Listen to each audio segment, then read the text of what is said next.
Bem, vamos falar sobre a pneumonia pneumocócica. 92 sorotipos de Streptococcus pneumoniae já foram descritos, mas a vacina pneumocócica conjugada, introduzida no calendário básico de vacinação do Brasil em 2010, cobre somente os mais prevalentes no país. Antes do advento dos antibióticos, esse agente foi a causa mais comum de morte por pneumonia.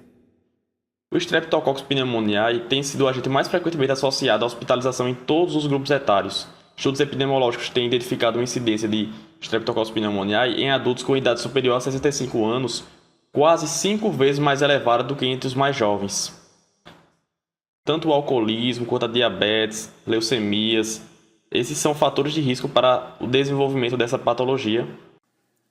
Essa patologia é definida como uma condensação inflamatória aguda dos alvéolos pulmonares, resultado da ação de células inflamatórias em resposta à agressão bacteriana. O Streptococcus pneumoniae é o principal agente etiológico das infecções respiratórias adquiridas da comunidade e pode chegar ao parênquima pulmonar pelas seguintes vias: aspiração de secreções de orofaringe, inalação de aerosóis, disseminação hematogênica, disseminação a partir de um foco contíguo e reativação local.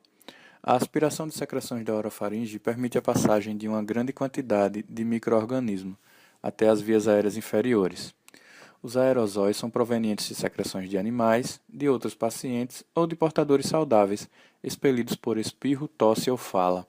A disseminação hematogênica pode ocorrer em situações capazes de gerar embolias sépticas, como endocardite de válvula tricúspide e tromboflebite séptica. A invasão bacteriana do parênquima pulmonar promove solidificação exudativa do tecido pulmonar, caracterizando a pneumonia bacteriana pelo pneumococo. Em seu quadro clínico, se faz de maneira abrupta habitualmente, com febre, calafrios, tosse, expectoração, inicialmente, e dor tipo pleural, de intensidade variável. Em um interrogatório minucioso, verifica-se que a maioria dos pacientes relata infecção de vias aéreas superiores, como gripes, precedendo os sintomas mais evidentes. Em geral, também queixam-se de anorexia, náuseas e vômitos. A febre pode chegar a mais de 40 graus e a tosse, que de início pode ser seca, evolui para a expectoração de um escarro agregado amarelo, ferruginoso ou esverdeado. Os achados clínicos mais encontrados são tosse com 82%, febre 78%, dispneia de 40 a 90% e estertores em torno de 80%. Taquipneia e taquicardia estão presentes em 2/3 dos idosos. Esses pacientes, tosse, febre e dispneia são menos prevalentes. E as apresentações clínicas mais usuais são confusão mental e descompensação de uma doença de base, como a diabetes, que vai estar com sua glicemia alterada exatamente pela infecção. Na exploração propedêutica, encontram-se diminuição do murmúrio vesicular, estertores crepitantes e maciçez ou submaciçez à percussão da região condensada.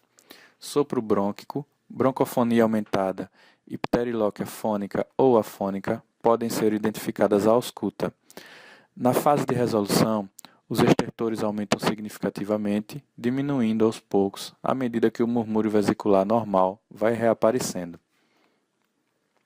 Seu diagnóstico deve-se fazer duas perguntas. O paciente tem mesmo pneumonia? A gente comprova com exames clínicos e radiográficos. E qual é a sua etiologia? Depende da técnica laboratorial complementar para a comprovação. Os exames físicos detectam de 58% a 67% dos casos de pneumonia. Por isso é necessário o uso de métodos radiográficos. O diagnóstico diferencial é feito através de distúrbios infecciosos e não infecciosos, como bronquite crônica, insuficiência cardíaca, embolia pulmonar e pneumonite actínica.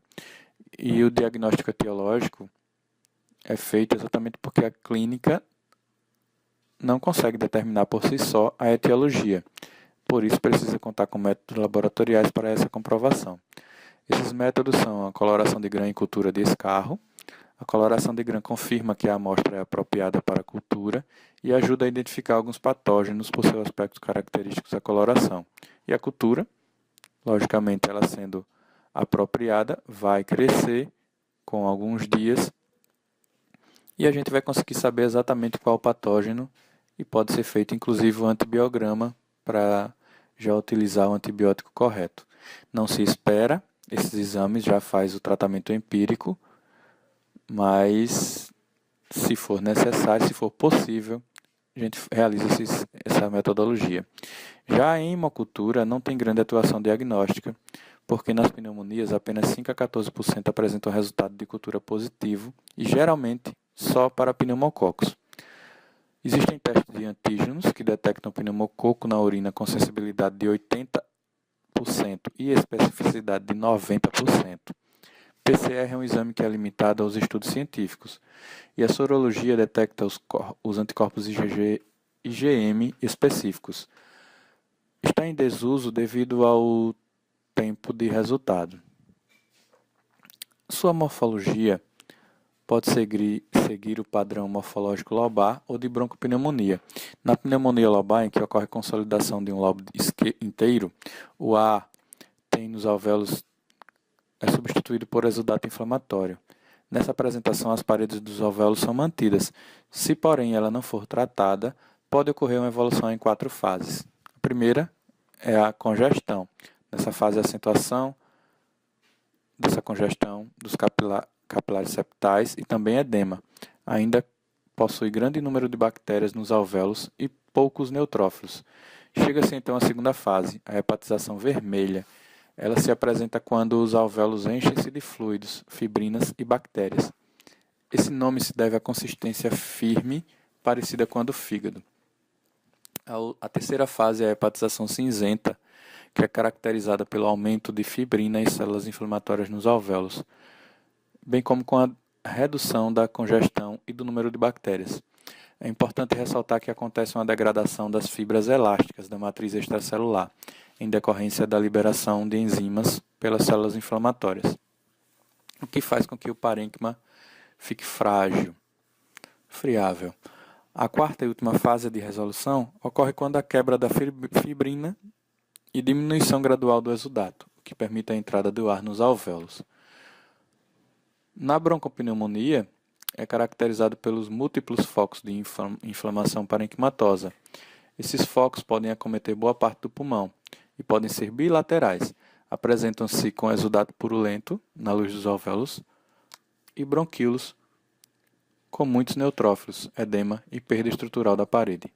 Pode ter aquelas fases vistas na pneumonia lobar, com a diferença de que a distribuição é focal. E existem algumas complicações que podem acontecer na pneumonia por pneumococo. As complicações envolvem o derrame pleural parapneumônico, que desenvolve-se inicialmente com exudato reacional, de aspecto claro, não viscoso e com baixa celularidade. Caso não seja controlado, ocorre o aumento da celularidade, do volume do líquido e da desidrogenase láctica, mais frequentemente em crianças e idosos, e alguns fatores de riscos bem conhecidos, como diabetes mellitus, alcoolismo, refluxo gastroesofagiano e doenças crônicas. Outra complicação é o abscesso pulmonar, que consiste na necrose do parênquima pulmonar, resultante da infecção microbiana, e apresenta-se com coleção de pus em cavidade. Há relatos clínicos de abscesso pulmonar relacionado a Streptococcus pneumoniae com a invasividade do sorotipo 3, apresentando-se mais frequentemente nos extremos de idade e nos casos com redução de capacidade da defesa imunológica. Na microscopia, pode-se observar um exudato fibrino purulento nos alvéolos com área de septos destruídos, mostrando uma evolução para abscesso. A pneumotacele, considerada uma cavidade pulmonar cística de paredes finas, podem ocorrer em pneumonias bacterianas de qualquer etiologia, embora seja mais frequente na infecção por estafilococcus. Pode ocorrer também na infecção causada por Streptococcus pneumoniae.